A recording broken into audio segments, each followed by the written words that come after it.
वक्त बिल वापिस लो, वापिस लो। वक्त बिल अब नहीं मानते, नहीं मानते। नायडू नीतीश मुर्दाबाद, मुर्दाबाद। नरेंद्र मोदी मुर्दाबाद, मुर्दाबाद। आरएसएस बीजेपी हाय हाय हाय हाय। आरएसएस बीजेपी हाय हाय हाय हाय। হাতে না রিজেক্ট হবে। কেন্দ্র সরকার মুসলিমদের সম্পত্তি ওয়াকফ সম্পত্তি বিল নিয়ে পাস করতে যাচ্ছে, কি বলবেন? দেখুন, আজকে কলকাতায় পার্ক সার্কাস পার্শ্ববর্তী ময়দানে ঐতিহাসিক র্যালি হয়েছে।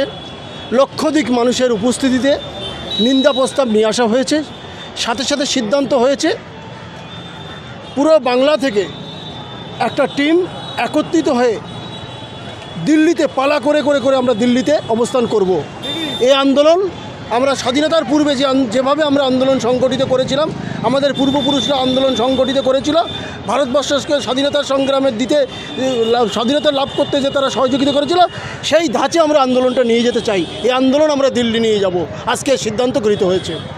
আজকের পার্ক সার্কাস ময়দানে যে এত বড় একটা আন্দোলন, যে বিল পাস হলো আগামীকাল, তারপরে আজকে এত বড় একটা আন্দোলন, তাহলে কি বলবেন? দেখুন, এই আন্দোলন সারা বাংলা জুড়ে, সারা ভারতবর্ষ জুড়ে আজকের রাস্তায় মানুষ নেমেছে। এই আন্দোলনের সূচনা এটা আপনারা দেখছেন, আন্দোলনের সূচনা হলো।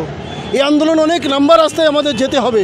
যেভাবে স্বাধীনতা আন্দোলন হয়েছিল, ঠিক পূর্বে সর্বধর্মের মানুষকে একত্রিত করে আমরা এই আন্দোলন দিল্লি নিয়ে যাব।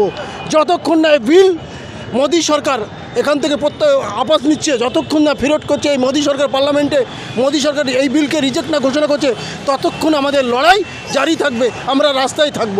এটা আমাদের সিদ্ধান্ত। রাজ্য সরকারের তিনটে এমপি আমরা দেখলাম না যে হাজির ছিল, বড় হাজির, তারা গেলই না এই বিল গাছে, কি বলবেন? দেখুন, ইতিপূর্বে আপনারা দেখেছেন ভারতবর্ষ থেকে 232 জন এমপি আমাদের পক্ষে রায় দিয়েছে, মানে এই বিলের বিপক্ষে রায় দিয়েছে। তার মধ্যে থেকে কিছু এমপি এমনও হতে পারে বিভিন্ন কারণে বিভিন্ন সমস্যায় না যেতে পারে, তবে সার্বিক বাংলার মুখ্যমন্ত্রী এই বিলকে রিজেক্টের জন্য আবেদন জানিয়েছে, আমরা তাকে ধন্যবাদ জানাই। আগামী দিনে আজকের এই প্রোটেস্টে তার মন্ত্রিসভার মন্ত্রী জাভেদ খান সাহেব এসেছিল, আমরা তাকে ধন্যবাদ জানাই, আমাদের সঙ্গে তিনি সাথ দিয়েছেন। যাকে বাংলার যুবরাজ বলে, তার কোনো ভূমিকা দেখলাম না এই অকাপে। দেখুন, এক একটা দলের এক একটা পলিসি হয়। যেমন দেখলাম কংগ্রেসের 5 জন এমপি প্রতিবাদ করেছে। ইমরান প্রতাপগড়ি, আপনার পাঞ্জাবের একজন নামটা হয়ে গেল, আর আপনার উত্তরপ্রদেশ থেকে একরা চৌধুরী বলেছে, এদিক থেকে চন্দ্রশেখর আজাদ বলেছে, ওদিক থেকে স্টালিন বলেছে। এক একটা দলের এক একটা পলিসি অনুযায়ী তারা এক একজনকে দিয়ে বলেছে। রাহুল প্রিয়াঙ্কা বলেনি, কিন্তু কংগ্রেসের পক্ষ থেকে 5 জন প্রতিবাদ জানিয়েছে, আমরা তাতে খুশি। আপনাদের এই আন্দোলন কেমন, কতদূর আগাবে বলে মনে হয়? এই আন্দোলন সারা ভারতবর্ষে ছড়িয়ে পড়বে। এই আন্দোলন সারা বাংলায় শুধু সীমাবদ্ধ থাকবে না, গ্রামগঞ্জে প্রান্তে প্রান্তে মানুষ রাস্তায় থাকবে। যতক্ষণ না মোদী সরকার এই বিল রিজেক্ট করছে, এই বিল যতক্ষণ না ফিরিয়ে নিচ্ছে, ততক্ষণ আমরা রাস্তায় থাকবো। এটা সিদ্ধান্ত গৃহীত হয়েছে, আমরা তাতে একমত, আমরা রাস্তায় থাকতে চাই। কেন্দ্র সরকারের পক্ষ থেকে বলা হচ্ছে যে মুসলিম সমাজকে ভালোর জন্য এই বিল পাস করা।